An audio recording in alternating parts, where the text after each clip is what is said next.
থাকবে, ওটা টিপে দেবে, টিপলেই তোমাকে দেখিয়ে দেবে যে তো ওই কমেন্টটার ওপর একটা রিপোর্ট গেছে। বুঝলে সুস্মিতা বনু? দাদা ভাই আমায় নিয়ে এলে এখন, আচ্ছা আচ্ছা আচ্ছা, বাবা রিঙ্কি বনু খেয়াল করেছে, হ্যাঁ হ্যাঁ হ্যাঁ। যাই হোক, রিঙ্কি বনু বলছে দাদা ভাই আমরা নিয়ে এলে আচার বানিয়ে পাঠাও। রিঙ্কি বনু এটা করছি আমরা, বুঝেছো? এটা এখনো মানে আচার বানাতে হলে না, ওগুলো যদি বড় আমরা আর একটু হতো যাবো, তারপরে যে আসবো ওইটা নিয়ে যাবো। দাদা ভাই আবার 19 তারিখ যাবে, তো তখন আমরা নিয়ে আসবে বলছে, ওই আমরা এনে আচার করে দেবে তোমায়। তোমার ছেলে কোন ক্লাসে পড়ে? আমার ছেলে 2-তে পড়ে, ক্লাস 2-তে। তোমার অ্যাড্রেসটা দিও, পাক্কা দিয়ে আসবো। হ্যাঁ গো দিদিভাই বুঝলাম, হ্যাঁ সুস্মিতা বলো।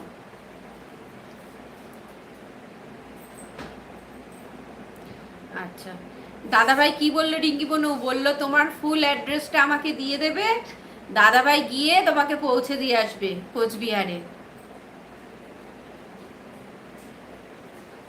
তুমি একদিন এসো রিঙ্কি বনু, তুমি এসো একদিন, ছেলেকে নিয়ে চলে এসো, ঠিক আছে? ছেলেকে নিয়ে যদি কাকু কাকিমা আসতে চান, কাকু কাকিমাকে নিয়েও আমার বাড়ি থেকে ঘুরে যেও, ঠিক আছে? 11 জন বন্ধু আছো, বন্ধুরা সবাই কমেন্ট করো জলদি জলদি। দি ভাই আমি অফ হলাম গো, আমার মেয়ে এখনো জেগে আছে, ওকে ঘুম পাড়াবো। আমার মেয়ে 1 ইয়ার 9 মাস, যা দুষ্টু না ও, সত্যি খুব দুষ্টু। আমারও জায়ের ছেলে আছে, এই তো 3 বছরের, খুব দুষ্টু খুব দুষ্টু। তারপরে জায়ের তো ছেলে আছে, সে তো জায়ের ছোট ছেলে, আর তোমার ওর মেয়ে আছে। আরে তুমি কেন অফ হবা? মোবাইলটা অফ করো, নেটটা অফ করো, তুমি অফ হবা। আর আমার বড় জায়ের মেয়েও দুষ্টু আছে। দেখো সুস্মিতা বোন, দাদাভাই বলছে তুমি কেন অফ হবা? তোমার নেটটা অফ করো, তোমার মোবাইলটা অফ করো, তুমি অফ হলে হবে? ঠিক আছে সুস্মিতা বোন, টাটা, গুড নাইট, সুস্থ থেকো, ভালো থেকো। খুব ভালো লাগলো এসেছো, কথা বললে খুব ভালো লাগলো। সবাইকে আমি বলি সবাই আসবে মাঝে মাঝে, রোজ আসতে হবে কথা নেই, রোজ কেউ কাউকে সময় দিতে পারে না, তবে যখন যে সময় পাবে বন্ধুদের পরিবারে চলে যাবে, একটা দুটো কথা বলবে, বেশিক্ষণ সময় দিতে হবে না, 1-2 মিনিট দিলেই যথেষ্ট। 1-2 মিনিটই যদি এসে কোনো বন্ধু বলে কেমন আছো কি করছো, ব্যাস তাতেই মন শান্তি, যে বন্ধু তো এসেছে একটু কথা বলেছে। সব সময় যে পুরো টাইম ধরে দিতে হবে তাকে, তার কোনো মানে নেই। টাটা সুস্মিতা বোন, সুস্থ থেকো, ভালো থেকো, গুড নাইট।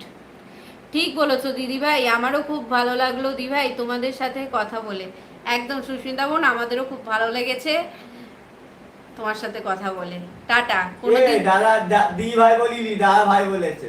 কি দাদা ভাই বলেছে? ঠিক বলেছে দাদা ভাই। ও ঠিক বলে, দেখেছো আমি দিদিভাই বললাম, রেগে গেল। গুড নাইট দি ভাই, দা ভাই, সুস্থ থেকো, ভালো থেকো, টাটা গো, টাটা টাটা। তুমিও ভালো থেকো, সুস্থ থেকো, মেয়েকে নিয়ে, দাদাকে নিয়ে, পরিবারের সবাইকে নিয়ে। দাদা আসবা কালকে? কি বলছে সুস্মিতা বোন? তুমি পিয়ালিতে আসবে? দাদা ভাই কালকে যাবে। দাদা কেন যাবে? দাদা ভাই কালকে বাড়ি যাবে, আমি তো যাবো না। না আমি যাবো না। আমার আধার আলো দাদা ভাই চলে এসছে। হাই হ্যালো, হ্যালো আধার আলো দাদা ভাই, বলো তোমার খাওয়া দাওয়া হয়ে গেছে? আজকেও তো বাইক নেই, বাইক কিনে রেখেছি, তোমায় দেখাবো, বাইক দিলেই তো লাইক হবে, তাই না? আচ্ছা রিঙ্কি বনু বলছে দাদা ভাই বিশ্বাস করো আমার এই জীবনে তোমাদের মতো ভালো মানুষ এই প্রথম পেলাম। কেমন আছো? এই তো দাদা ভাই আমি খুব ভালো আছি, তুমি কেমন আছো বলো? তোমার মতো বোনও আমি প্রথম পেলাম, আমারও খুব ভালো লেগেছে রিঙ্কি বোন তোমার সাথে কথা বলে।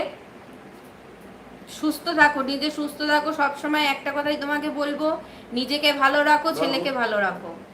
রাতের খাওয়া দাওয়া হয়েছে? না এখনো রাতের খাওয়া দাওয়া হয়নি দাদা ভাই, রাতের খাওয়া দাওয়া করব, আপনাদের সাথে কথা বলা শেষ করে রাতের খাওয়া দাওয়া শেষ করব। না একটু পরে খাচ্ছি। না এই সবে মাত্র ডিনার করলাম। আচ্ছা খুব ভালো। আপনি কেমন আছেন বলুন, আপনার বাড়ির সবাই কেমন আছে দাদা ভাই বলুন। 11 জন বন্ধু আছো, বন্ধুরা সবাই কমেন্ট করো জলদি জলদি, সবার সাথে একটু কথা বলি।